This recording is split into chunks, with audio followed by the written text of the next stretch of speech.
Welcome to DMV Spotlight on ESPN 630, the sports capital, where we shine a light on local stories from the District, Maryland, and Virginia to inform, enlighten, and inspire you. I'm Barbara Britt, and I'm absolutely delighted to welcome today as my guest Tish Stropes. She's the Vice President for Strategic Initiatives for the Fisher House, and Michelle Baldanza. She's the Vice President of Communications. And ladies, I want to thank you so much for joining me as we look into what Fisher House is and everything that it does for our community and around the country. Thanks so much for having us here. Good morning. Thanks, Barbara. Good morning. Thank you so much. So let's start at the beginning. Folks may be familiar with Fisher House. They've heard about it. But what does Fisher House do? How did it get started? Well, so what we do is we have 86 beautiful houses around the country that have anywhere from 8 to 21 suites. The houses are right next to VA and military hospitals, and service members, veterans, and their families can stay for free of charge as long as they're receiving care at those houses. That way they are close to their loved ones when they need them most.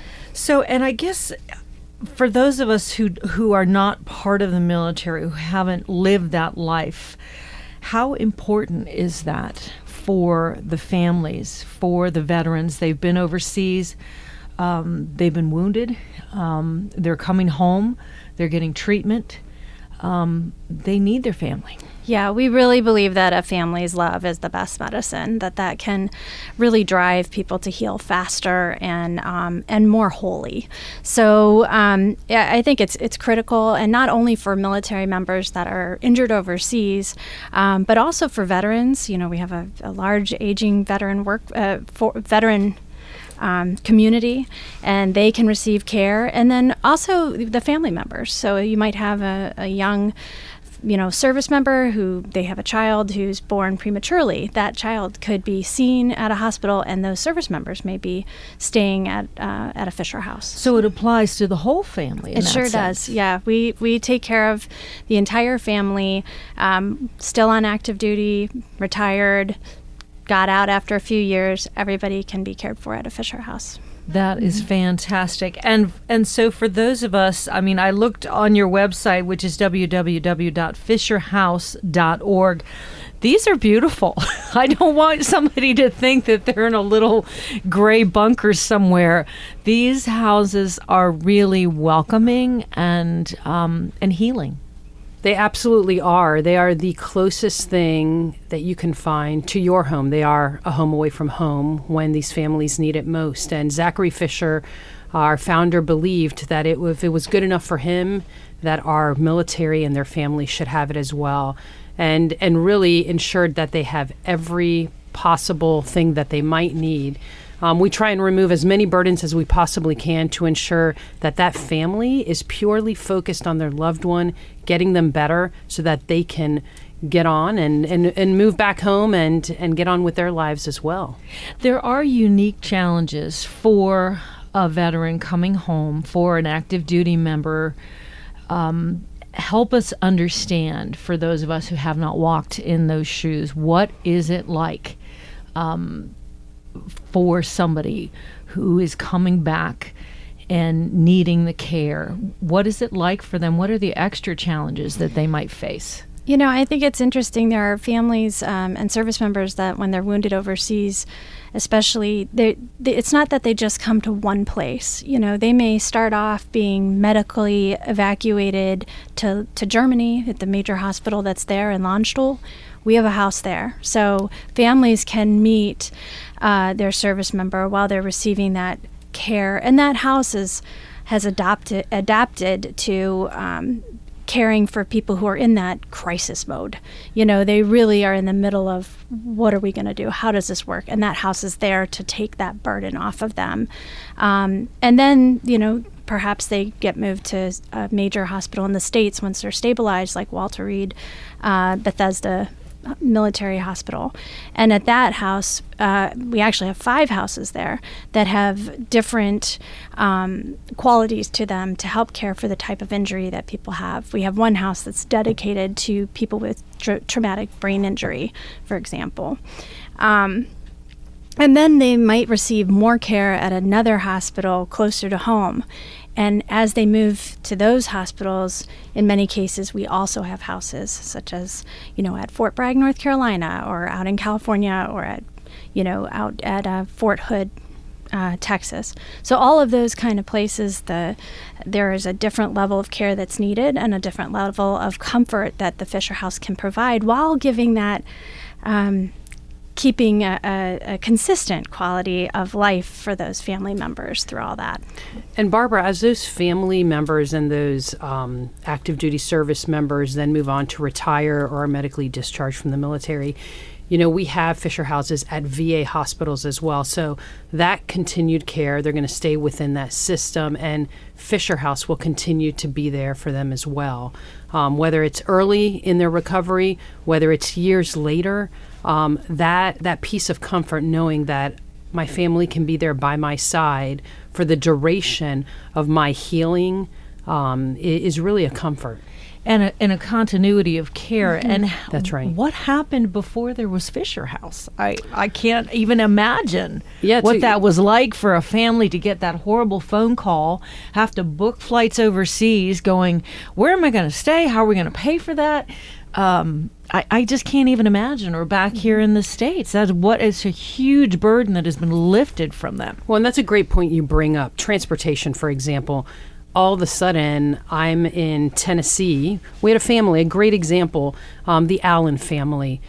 Jessica Allen was with her 2 girls in Tennessee. Their husband, Chaz Allen, in Afghanistan, stepped on an IED, was blown up, and he had to come home. And it was figuring out, how am I going to get to Bethesda, where my family, or where my husband's, or Walter Reed, where my husband's being taken care of. What am I going to do with my kids? And our Hero Miles program was there. We were able to fly Jessica bedside to be with her husband, Chaz. And it wasn't just to get her there initially, but we continued that. Every week, Jessica flew back and forth between Tennessee and Walter Reed to ensure that her girls were being taken care of. She would spend a week with them, and then she would come back and spend a week with Chaz and ensure he was taken care of. Her goal was to keep their family together. And I think that's a very difficult thing sometimes when you're being pulled in multiple directions. Do I go to be by my husband's side? Do I stay with my children? And Jessica was a great example of, she sat and thought it out and said, I need to be able to do both. And when my husband is out of the hospital, has all the tubes removed, and he's in his wheelchair or in a place that his daughters can just walk up to him and see him, and not in a hospital environment, but in the Fisher House, that's how I want them to see. And I was fortunate enough to be there on that day when they saw their dad for the first time after months and months of care, and it was amazing. They kind of looked at him and felt his scars and then said, you're our dad. You're the same dad. There's nothing different here.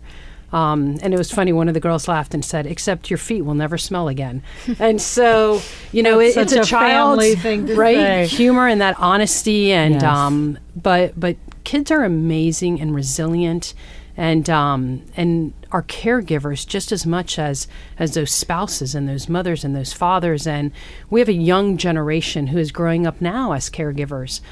So for them to have shared that piece of their father's life and have been able to be there from the beginning to, continuing, not that there's ever an end. It's a cyclical process. You have setbacks and you continue forward, and that will go on forever. But Fisher House will always be a part of their life. And what a blessing to know that we were able to make that happen for that family. That is fantastic. You asked, what did we do before this? And that's a great question. That's actually how this started. Was Zach Fisher, our founder, was friends with the Chief of the Navy, and he said, I want to give, I want to do something. What can I do? And the chief went to his wife and said, what could we suggest to the Fisher family? And her suggestion was, after seeing family members come to the hospital and learning that they were sleeping in their cars or in the hospital rooms because they couldn't afford to stay in hotels, she made the suggestion of something like a Ronald McDonald House, but for the military.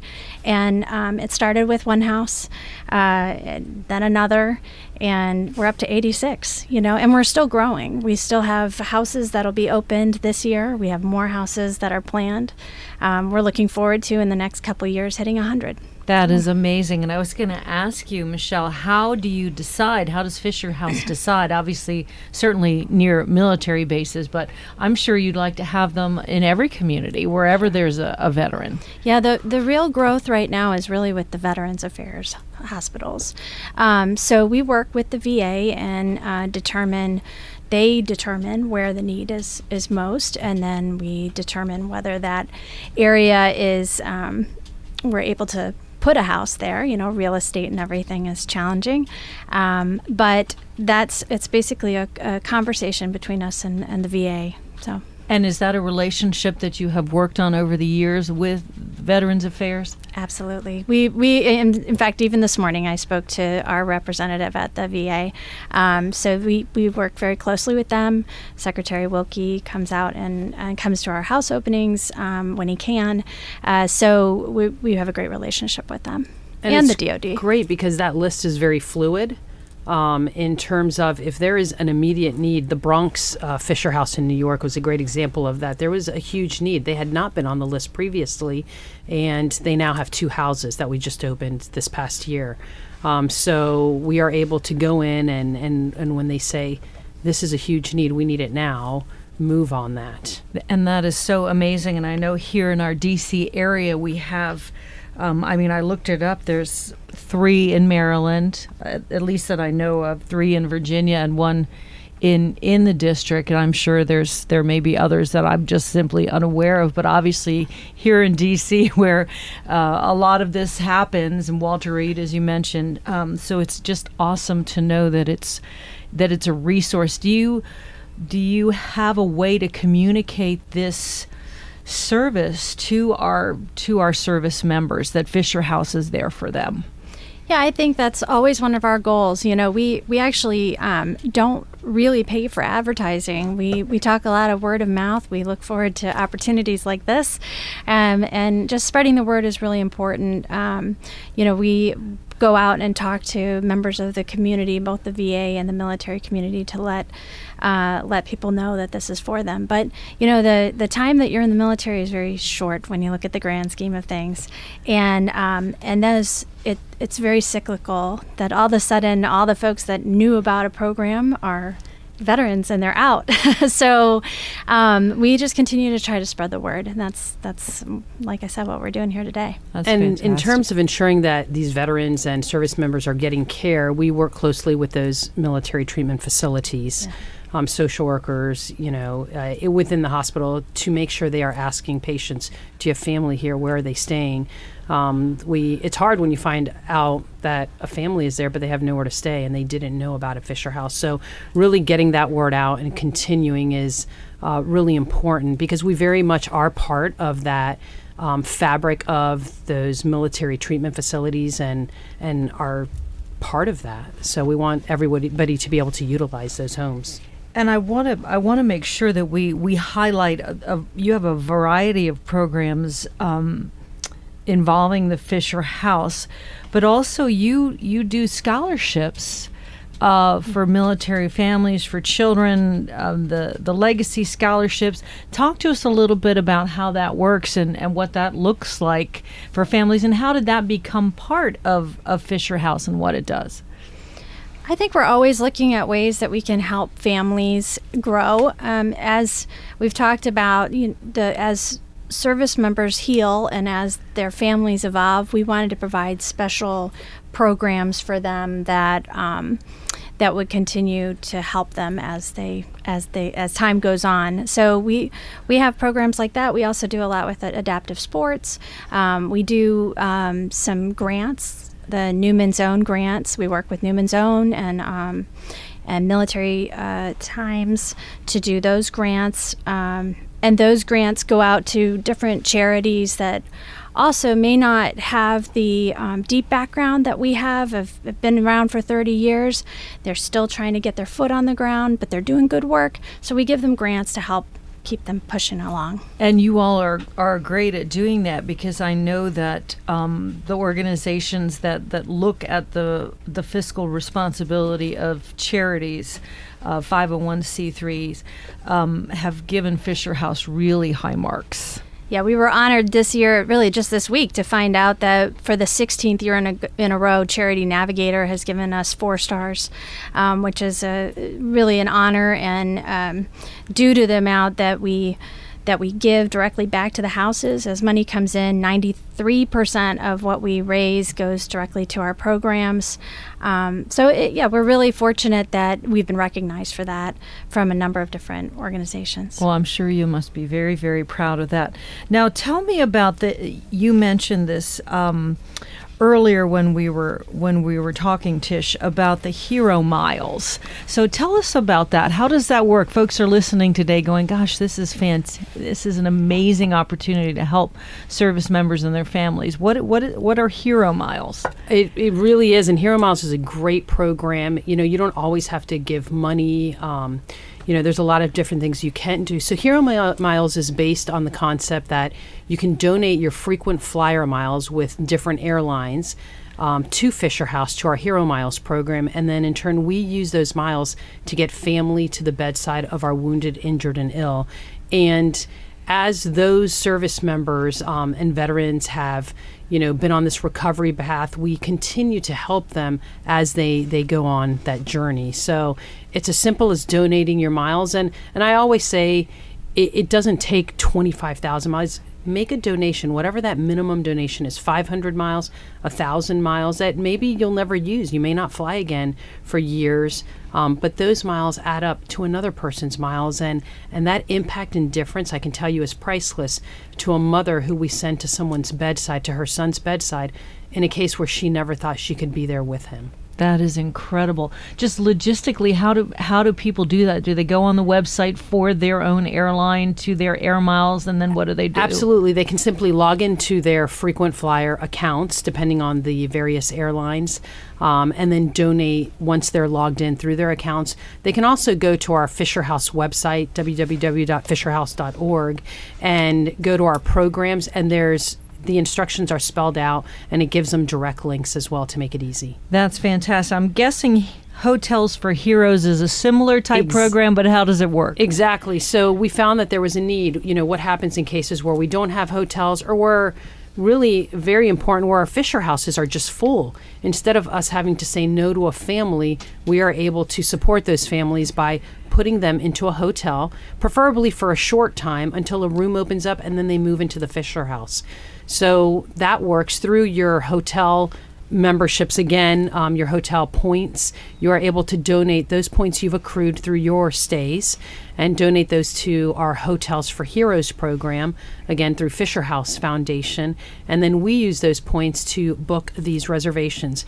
We work directly with our Fisher House managers, with caseworkers that call us and say, hey, I have a need, can you help? And we want to make sure to make that difference and be able to remove that burden of lodging. And most recently, we've partnered with Airbnb, and for families and service members or veterans that are receiving treatment for a longer period of time, where there isn't a Fisher House, where they might be receiving cancer treatment or a specific treatment for post-traumatic stress or traumatic brain injury, where those can be 6 to 8 weeks out of any given period, we are able to put them in an Airbnb thanks to that partnership. And take care of families in that way as well. That is fantastic. Walk us into a Fisher House. What does somebody greet you? Is it a hotel situation? Is it a family type? Just walk us through, what is it like for a family walking in going, okay, I'm going to Fisher House. What does that mean? Yeah, so they're nothing like a hotel. That's the most important thing to know, is that they are definitely not a hotel. From the minute you walk into the house, you can tell they're beautifully appointed. The decoration is lovely inside, and they're very comfortable. So very welcoming when you enter the house. Generally speaking, they're almost all the same. So that goes back to that consistency. If you are moving from one house to another, they may have more suites. Some are a little older because we've been around for 30 years. But the general feel of the house is the same. There's a couple of open living spaces that people can gather, can relax, talk. There's a really lovely kitchen that has plenty of room for people to cook. They usually have 2 different full setups so that you can have multiple families cooking and sharing meals together at the same time. And then there's a large dining area with beautiful tables that folks can gather around and talk. One of the important things about being in a Fisher House is you have this place that you can go to get away that's comfortable and quiet and calm, but you can also depend on the people around you. So there's a family feeling in that some of the folks who may have been going through care for a long time and coming back to the same Fisher House over and over again aren't in that crisis mode, and they like to help other people who are going through that and really be there for each other. So it's not just a one time that you get to use Fisher House and then never again. You can continually have access to a Fisher House as a military family if you need it. Absolutely. Yeah. Mm-hmm. We have, I know I recently learned about a veteran who comes back to the States for care regularly at the DC VA house. And he comes back, stays there for a short amount of time, gets his regular care, and then he flies back overseas to where he lives permanently. So there's always the option for people to come and stay for just a couple nights, and then maybe a couple months later when they need that regular checkup or regular care, they can come back for it. I think you see that a lot with the VA, especially. You know, I think of my own family with an aging Vietnam veteran and who needs care out of Houston, and it's a 3-hour drive, and that's a hard drive for him. That's a long drive. So to come down, go to the house or go to the hospital, do care all day, and then drive back is an awful lot to put on someone. A Fisher House can alleviate that by having a place that they can stay the night. That's a huge And huge there's not relief. a time limit. If you go there, let's say for an appointment, for a procedure, and God forbid something goes not as expected and you need to stay longer, the families can stay as long as they're getting care, as they need to be there. So there's that flexibility, and again, it's about removing those burdens and worries. Something happens, I need to stay longer, what am I going to do now? You don't have to worry about paying another hotel bill, but you are able to stay as long as you need to be there. From the military families that I have been around, there truly is a family feeling with other members of the military, and that seems to be a component of the healing in Fisher House, that you can know that you're not alone with whatever you're going through. Have there been relationships that have been forged? Oh, yes. I've heard many stories about exactly that people stay in contact for years to check on each other. In fact, as I organize events for the foundation and I talk to families, I found that on a recent trip we were out in California, and 2 families met to have dinner. They hadn't seen each other for a while, the Allens and another family, the Crabb family. They just knew each other. They both loved what they had experienced at Fisher House and took the opportunity, since they were in the same state, to visit with each other. And I think that's common. I think that's common with just the emotional part of being part of something bigger. And are children allowed to come? Absolutely. Oh, yeah. We have playrooms in some of the Fisher Houses specifically set up for the kids to be able to go and be there as well. Fisher Houses, they're amazing. It's not just an empty, sterile house. It is, you truly walk in and can feel this home breathing and alive, and these families supporting one another. And you find those similar cases. You may have a young man who is an amputee, and then somebody walks through the door, a mother, and says, my son just stepped on an IED, and it's almost the exact same story, and all of a sudden this one person who's been there and has been living that becomes a mentor and a supporter for the other one, saying, hey, this is how it went for me. It's going to be okay. There is a light at the end of the tunnel, and look at me. I've been there. We've done that. You're going to be all right. I was at the DC house recently, and there was a older woman who had recently learned that her husband was probably not going to get much better at this point. And she was kind of down, but we chatted for a while. And another woman came in with her baby, and this older woman would not stop staring at that child until she had her arms around this baby. And we talked afterward, and she said she misses the child that she cares for on a regular basis because she's away from home. And just the ability to have that reach out and be there for each other is something that I don't think can be, replaced. That's the medicine that she needed. You mentioned our young men and women coming back, but they're still warriors and they like to participate. They're still competitors. Absolutely. So tell us, Tish, about some of these warrior games and the Invictus games. People may be a little bit familiar, but bring us up to speed on what they are and how they work. And it's awesome what you say, they're coming home and that recovery path is very different, and adaptive sports is definitely a part of it for many of them. So we have our Warrior Games, and this year, September 21st through the 28th in San Antonio, Texas. And it's basically, if you can imagine, Paralympic sporting events where our military services make up different teams, and they compete in these games. The teams are made up of all wounded warriors. Typically, there are 300 athletes competing in these games.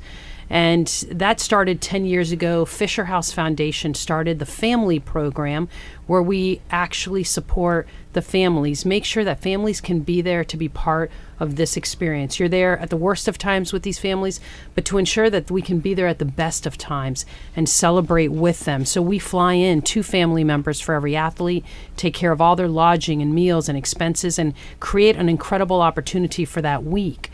And then in 2013, Prince Harry came to the games, loved the concept, thought they were amazing, and said, I think I'm going to steal this idea and take it on the international level. And so now we have the Invictus Games. Fisher House, again, continues to be a part of that, supporting, again, our families. And those games this year are next year, actually, May 9th through the 16th in The Hague. And we feel blessed that we can continue to be a part of the lives of these family members. And what's neat, even internationally, some of these families have stayed at our Fisher houses, and they really look at Fisher House and say, hey, that's the way we want our families taken care of. So to know that we've created a model here in the United States that has really translated and is growing larger on an international level is really, really an amazing thing. That is fantastic. I cannot imagine the level of competition that there is. It's pretty fierce. I would, but with brotherly and sisterly absolutely. Love, I'm sure, behind the scenes, but certainly. And also a golf tournament coming up at Lansdowne in May of next year. That's right. That's May 4th. We'll have our Fisher House Golf Classic that we have every year there as well. That is wonderful. And I just want to thank both of you for providing this service for our veterans who so deserve it, and their families, and just the importance for veterans. Do they ever come back and tell you how important it is for their families to be with them when they're healing? Yes, absolutely. We have a lot of family members and veterans that come back and really want to help again, that they run different ways to donate money. They run fundraisers because they appreciate what we've done, and I think it's interesting to know that when we talk about families, this isn't just the children or the spouses. This could be a brother, a sister, parents. Everybody's involved. Any idea how many people you've helped over the years? Any idea? Yeah, more than 368,000 families have been served. We've saved over $451 million. That is fantastic. Just at that critical time and then throughout their lives, to know that Fisher House is there for them. And we will continue to be there for them. Family is the best medicine, and it's amazing. Such a simple concept can grow to be such an incredible thing and so impactful.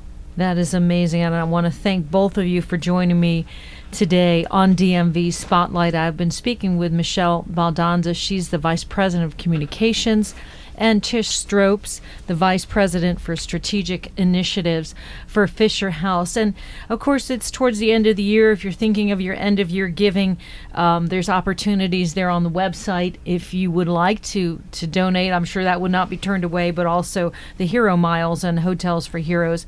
And that website address again is www.fisherhouse.org. I'm Barbara Britt, and I want to thank you so much for joining me today on DMV Spotlight on ESPN 630. Thank you. Thank you, Barbara.